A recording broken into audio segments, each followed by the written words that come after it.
We, the jury, find the defendant guilty of attempted second-degree murder.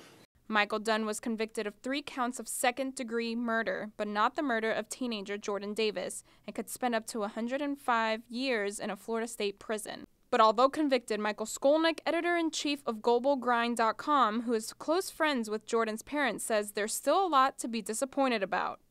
So I think certainly we're disappointed that there was a hung jury on the murder charge of Jordan Davis. But I think the family, they wanted to make sure people knew that they still had love and respect and appreciation for the justice that was found for the 3 other kids who were in the car.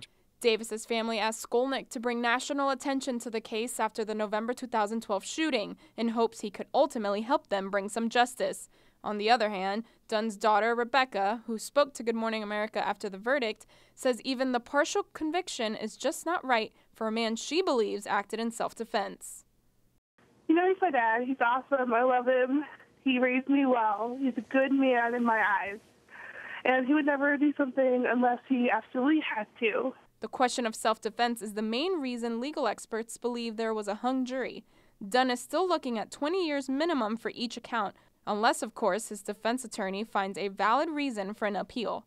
Legal analyst Rhonda People-Waters weighs in. Sure that Strolla is probably really trying to go over his notes and determine if there's anything substantial he can include in his motion for new trial that has to be filed within 10 days, after the verdict, even on these counts that the jury came back on. So he's got to really add a detailed account of what he thinks went wrong. Sentencing will be held on March 24th. After that, Dunn's defense attorney has 10 days to file for an appeal.